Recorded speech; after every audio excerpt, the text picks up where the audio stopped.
Teman-teman, saya yakin kalian pasti sering melihat atau bahkan mendengar channel-channel muslim yang membuat konten dengan judul-judul yang bombastis dan juga lebay ya.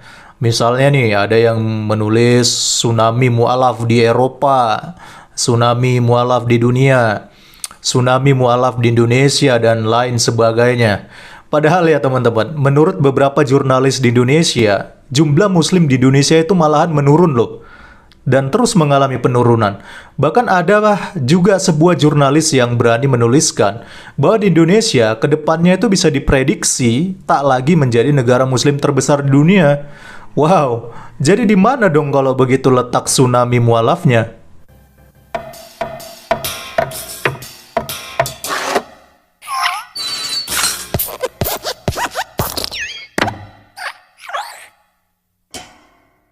Nih, dengerin baik-baik apa yang gua bilang, teman-teman. Memang ada beberapa dari Kristen yang mualaf. Ya, itu kita akui memang ada. Tapi kebanyakan mualaf-mualaf ini adalah mualaf-mualaf goblok. Jadi kami pun gak heran mereka bisa berpindah keyakinan dari Kristen ke agama lain. Kalau nggak percaya, lihat aja semua isi channel-channel saya di konten saya ini ya, teman-teman. Sebagian besar konten saya itu isinya adalah mualaf-mualaf goblok yang saya bongkar kegoblokannya. Yang terbaru saya kemarin bongkar kegoblokannya si mualaf Andre di video yang ini, teman-teman. Sampai ada orang yang bilang ke saya, "Bang, lu nggak takut ya bikin konten goblok-goblokin mualaf? Hati-hati loh, mereka ini kan suka baperan dan suka main lapor-laporin." Lah, kenapa harus takut, teman-teman? Yang kita katakan ini adalah kebenaran. Terus kalau mereka laporin saya karena saya goblokin mereka, ya silakan. Paling nanti kalau sampai masuk ke ranah hukum atau pengadilan, malah terbongkar kebohongan mereka bahwa banyak di antara mereka yang sebenarnya cuma mualaf jadi-jadian, yang suka ngaku-ngaku mantan pendeta, mantan sekolah Alkitab, dan sebagainya. Jadi nggak mungkin lah mereka laporin kita. Itu sama aja mereka bunuh diri dan juga malah justru membongkar bobrok mereka sendiri. Karena nanti kan kalau sampai masuk ke ranah hukum atau ke pengadilan, nanti kan ada investigasi di situ. Dan kalau memang beberapa dari kisah mereka tidak terbukti dan banyak kebohongan, maka justru mereka sendiri yang akan menanggung akibatnya. Jadi kita sebagai orang percaya yang tahu kebenaran, jangan takut dan jangan apatis ya. Harus berani dan tegas membongkar kebohongan. Karena kalau kita yang tahu kebenaran aja kita diam dan pasif, maka yang ada justru kebohongan akan terus merajalela. Tapi kan bisa bang, ngomongnya baik-baik, gak usah goblok-goblokin mualaf. Lah, saya kan ngomong apa adanya. Pakai kosakata yang memang ada, yang sudah terdaftar di dalam kamus KBBI. Ya namanya goblok, masa saya harus perhalus dengan kata lain? Ya sama aja saya yang munafik kan, kalau saya ganti kosakata yang ada dengan kata-kata yang halus yang akhirnya bisa jadi samar maknanya. Jadi ya kita ngomong apa adanya aja, nggak usah munafik. Oke, jadi di video kali ini saya mau reaction lagi nih teman-teman. Ada seorang yang juga ngaku mualaf. Dan seperti biasa, gobloknya natural sekali dan menembus batas kewajaran. Seperti apa kegoblokannya? Mari kita langsung aja simak video berikut ini ya. Dengan nama hijrah. Habis sudah akrab, terlanjur akrab duluan sih dengan nama kamu yang dari seberang. Sebetulnya juga Filipus Christian bukan nama saya. Nama itu kan nama baptis sebetulnya. Kita orang Kristen ya ada nama baptis, ada nama lahir, nama akte ya biasa aja nama saya. Tapi kalau nama begitu dibaptis ya seperti kita ada nama hijrahnya begitu, ada kemudian diganti begitu dengan nama-nama Islami kan begitu. Kalau mereka ya nama-nama sarani atau nama-nama nama baptis lah begitu, nama-nama Alkitabiah. Oke, jadi yang pertama dia bilang namanya adalah Filipus Christian, tapi bukan nama asli katanya, atau juga bukan nama akte ya. Dia nggak jelaskan siapa nama aslinya, teman-teman. Cuma dia dan Tuhan lah yang tahu itu. Tapi ya mungkin dia nggak mau kasih tahu nama aslinya karena dia malu, teman-teman. Soalnya dia mengaku lulusan sekolah Alkitab Merauke. Tapi setelah dicek, nggak ada nama Filipus Christian. Makanya dia ngeles kalau itu bukan nama asli, tapi nama baptis. Makanya nggak terdaftar namanya di Dikti atau di Pangkalan Data Pendidikan Tinggi ya, teman-teman. Nah, seperti itu juga saya memberikan kesaksian atau testimoni kepada saudara-saudara saya Muslim, channel-channel manapun, bahwa saya harus menyatakan yang sebenarnya. Kalau saya sendiri dari sekte, bukan sekte ya, kalau sekte kayaknya terlalu ini sekali ya. bahasanya terlalu nggak filteran begitu. Lebih dibilang denominasi, kita menyebutnya denominasi. Denominasi saya adalah denominasi karismatik ya, atau gereja baptis. Gereja baptis dari kalangan gereja Pantekosta di Indonesia, GPDI ya, dari gereja Pantekosta di Indonesia. Nah, saya sendiri dari karismatik gereja Pantekosta di Indonesia dan tamatan sekolah Alkitab Merauke angkatan 10-11. Tamatnya saya tahun 2006-2007. Jadi jelas ya. Jangan-jangan seperti saudara-saudara saya yang murtad kemudian memberikan kesaksian di berbagai channel dan media. Itu biasanya mereka suka menambah-nambah sesuatu yang selalu menghiperbolakan keterangan begitu. Sehingga setelah di cross check mereka hanya mempermalukan diri sendiri. Saya bisa membuktikannya. Tentu saja kalau orang-orang di tamatan itu kan ada banyak, mereka kenal saya. Bahkan saya masih tetap berhubungan baik dengan para pendeta yang masih aktif ya. Dari kalangan satu kelas, satu kampus, satu angkatan dengan saya itu masih berhubungan dengan baik. Jadi kalau saya bohong, mereka langsung mungkin memposting sesuatu yang menangkal pernyataan saya atau apalah begitu. Tapi kenyataannya saya selalu mengatakannya dengan yang sebenarnya. Saya sendiri tamatan sekolah Alkitab Merauke. Jadi sekolah Alkitab itu sekolah pendeta karismatik ya. Sekolah pendeta karismatik. Oke, pada bagian ini dia mengaku berasal dari denominasi karismatik atau gereja baptis, kalangan gereja Pentakosta di Indonesia atau GBDI ya. Tamatan sekolah Alkitab Merauke angkatan 10-11, tamat 2006-2007. Dia juga bilang kalau kesaksiannya ini benar, gak seperti mualaf-mualaf lain yang suka melebih-lebihkan kisah mereka. Nah, dengar sendiri tuh apa yang dibilang oleh Filipus Christian. Dia sendiri aja mengakui kok bahwa banyak mualaf-mualaf yang suka memberikan kesaksian yang dilebih-lebihkan ya. Atau dengan kata lain ya bohong gitu ya. Sehingga setelah di cross check, akhirnya justru mempermalukan diri sendiri. Ini kata si Filipus Christian. Jadi dia ini aja pun tahu akan hal itu teman-teman. Tapi ya meskipun dia nggak bilang bahwa banyak mualaf-mualaf lain yang kesaksiannya nggak bisa dipercaya dan ketika di cross check akhirnya mempermalukan diri sendiri, dia justru membela dirinya sambil dia bilang kalau dia adalah mualaf yang bisa dipertanggungjawabkan teman-teman. Bahwa dia memang benar-benar lulusan sekolah Alkitab Merauke karena banyak pendeta atau teman satu angkatannya yang kenal sama dia. Sebenarnya itu juga nggak bisa dibilang membuktikan sih bahwa kalau si Filipus Christian ini benar-benar adalah lulusan sekolah Alkitab Merauke. Emang siapa orang-orangnya? Siapa pendetanya? Siapa teman-teman angkatannya yang kenal yang satu sekolah lulusan dari sekolah Alkitab Merauke dengan dia ini? Siapa mereka ya? Harusnya justru Anda sendiri yang membuktikan dengan menunjukkan ijazah atau menunjukkan dokumen-dokumen yang sah bahwa Anda adalah lulusan dari sekolah Alkitab Merauke, bukan malah minta orang lain yang membuktikan ya. Oke lah, mungkin Anda ini pernah sekolah di Merauke, oke, tapi ya kan nggak menjamin juga bahwa Anda ini sekolah di sana sampai lulus gitu ya. Dan di wisuda kan nggak ada yang bisa membuktikan hal tersebut. Siapa tahu Anda cuma sekolah di situ sebentar, habis itu karena Anda goblok, kemudian Anda di DO, kan nggak ada yang tahu kan? Siapa yang tahu? Jadi kalau mau membuktikan bahwa Anda benar-benar lulusan dari sekolah Alkitab Merauke, ya Anda sendiri yang harus membuktikan, bukan teman-teman angkatan Anda, bukan pendeta-pendeta yang kenal dengan Anda. Gitu, Filipus. Saya sendiri tamatan sekolah Alkitab Merauke. Jadi sekolah Alkitab itu sekolah pendeta karismatik ya. Sekolah pendeta karismatik. Dan pernah bertugas di beberapa gereja ya, menjadi pembantu sidang, pembantu mimbar, atau kita bisa bilang vikaris ya, atau praktek lah seperti itu. Di penggembalaan mulai dari gereja Betel, gereja Pantekosta di Indonesia, dan gereja sidang Jemaat Allah. Kemudian saya pernah lama di gereja Maranatha Indonesia juga, dan gereja Betel Pantekosta Tabernakel. Itu adalah tempat-tempat di mana saya pernah melayani dulu, dan tentu saja saya punya bukti-bukti visual ya, seperti itu. Punya banyak bukti-bukti visual.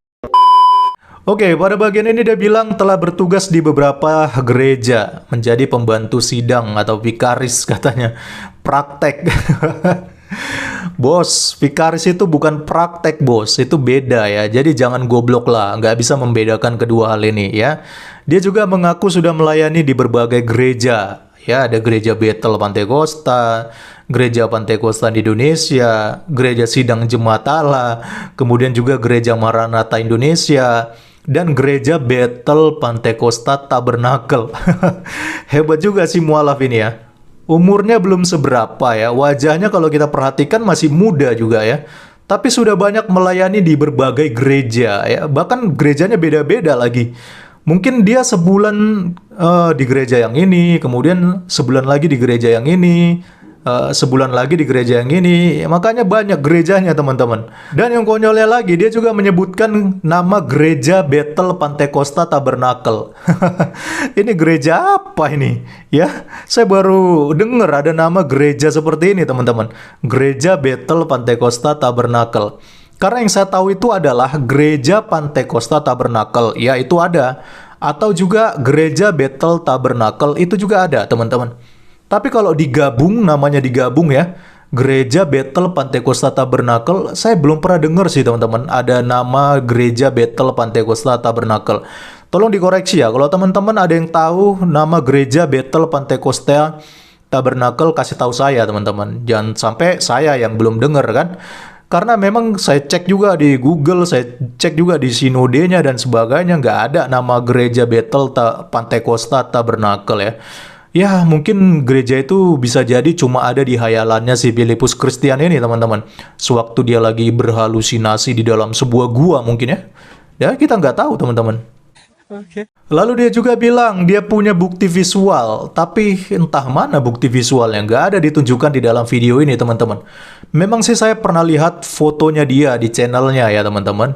Dia pakai kemeja panjang, pakai dasi, berfoto dengan beberapa jemaat di gereja. Tapi itu pun nggak cukup membuktikan kalau dia ini mantan pendeta atau juga mantan lulusan dari sekolah Alkitab Merauke. Bisa aja kan cuma jemaat biasa yang lagi CD, atau bisa juga dia cuma pelayan altar atau sebagainya lah. Yang penting nggak bisa foto ini menunjukkan bahwa dia benar-benar adalah seorang mantan pendeta. Ini nggak cukup buktinya, teman-teman.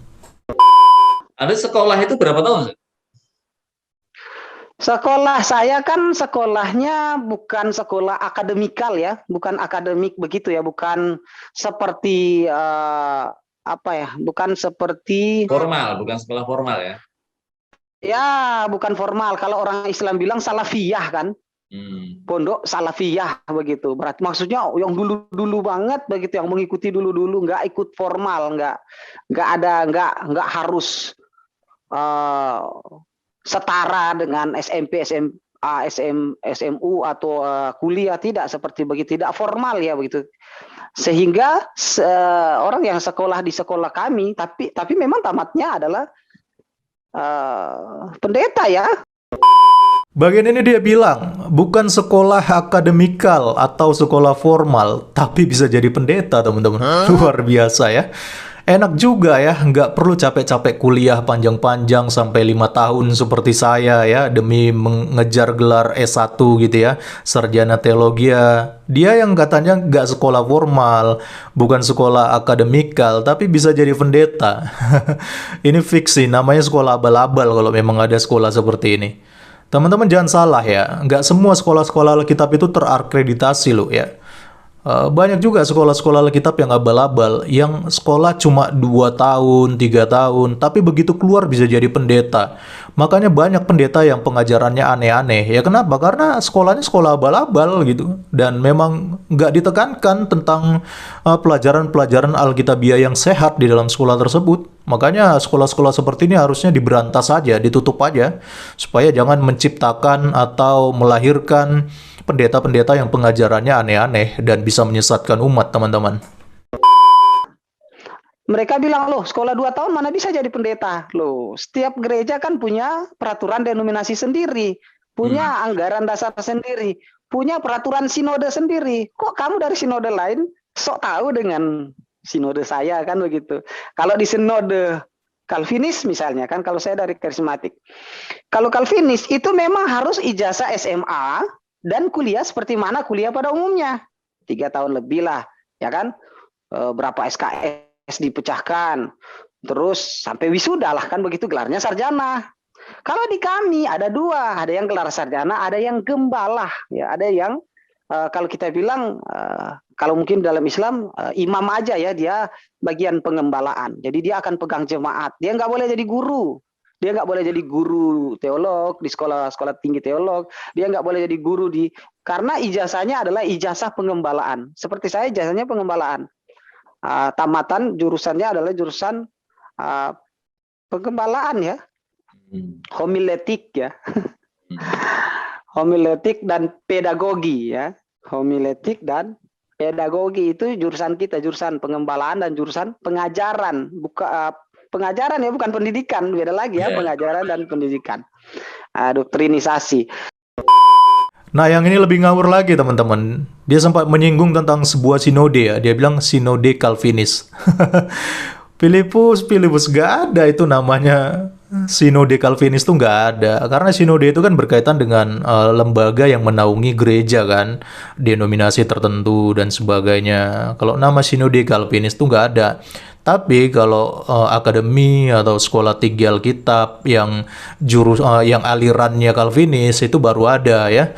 Jadi jangan ngadi-ngadi lah ya. Kalau dibilang ada STT Reform yang beraliran Calvinis, ada STT Calvinis dan sebagainya, itu memang ada. Tapi kalau sinode, nggak ada namanya sinode Calvinis. Gua heran ya teman-teman. Katanya tadi bukan sekolah formal ataupun sekolah akademikal. Tapi kok bisa dapat gelar sarjana dan juga gelar gembala? Dari sini aja kita udah melihat bahwa ini kayaknya orang nggak sehat deh, teman-teman. Lalu dia bilang jurusan pengembalaan, jurusan homiletik, dan pedagogi. Makin kacau aja ini mualaf goblok satu ini ya. Homiletik itu bukan jurusan, itu nama mata kuliah ya, yang biasanya mempelajari cara atau teknik berkhotbah atau seni di dalam menyampaikan firman Tuhan, berkhotbah ya di mimbar dan sebagainya. Kalau yang namanya jurusan itu namanya jurusan teologi, ya, ada juga jurusan biologi, jurusan matematika, itu baru namanya jurusan. Kalau yang namanya jurusan homiletik itu nggak ada, Filipus ya. Jadi homiletik itu bukan nama jurusan, tetapi nama mata kuliah. Begitu, Filipus. Jadi jangan goblok-goblok amat lah jadi orang. Masa membedakan antara jurusan dengan mata kuliah pun nggak bisa? Kan katanya sekolah, gimana sih? Apalagi dia bilang kamu jurusan pengembalaan, pengajaran, bukan pendidikan, doktrinisasi. Ini orang ngomong apa sih? Aduh, pusing lama-lama gua denger lu, Filipus. Jadi ya berbeda lah dengan ketika seperti lalu saya pernah merespon video dari saudara saya ini, si Didit Juli sama siapa ini, Luis Prasetyo, itu mereka mengatakan dicari nama saya di data apa namanya itu enggak muncul nama saya. Yang pertama yang dia ketik adalah Filipus Christian. Filipus Christian adalah nama baptis, bukan nama akte saya. Udah tahu belum nama akte saya? Nama KTP saya, nama ijazah saya kan enggak tahu dia. Makanya nggak ketemu kan di data itu. Data universitas begitu, data mahasiswa atau sekolah-sekolah tinggi seperti itu. Ya 2 tahun ya, pendeknya adalah 2 tahun ya. Kita hitung tingkat, jadi tingkat 1, tingkat 2. Pendidikannya 9 bulan per tingkat, itu pendidikannya 9 bulan, prakteknya 3 bulan. Jadi ada 12, 1 tahun ya sudah dengan praktek. Praktek itu namanya vikaris atau pendeta pembantu. Tetapi begitu tamat langsung ditahbiskan menjadi pendeta pembantu dan pendeta pembantu ya. Kemudian setelah pelayanan beberapa tahun ditahbiskan menjadi pendeta muda. Kemudian setelah pelayanan beberapa tahun akan ditahbiskan menjadi pendeta. Saya hanya sampai level pendeta muda.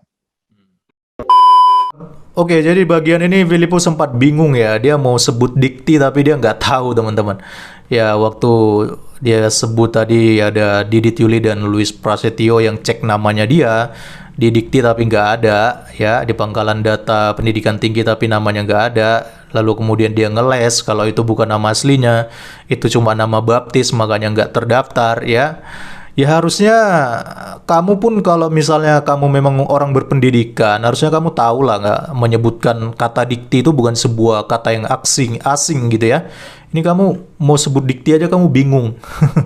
Bingung ya teman-teman. Kelihatan sekali memang ini orang nggak ngerti yang namanya dunia pendidikan ya.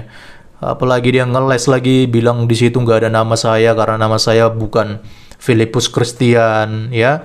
Itu bukan nama asli saya, makanya nggak ada nama saya di situ ya. Ya kalau memang benar kamu pernah sekolah di Alkitab ya kasih tahu aja siapa nama asli kamu. Kenapa harus ditutup-tutupi?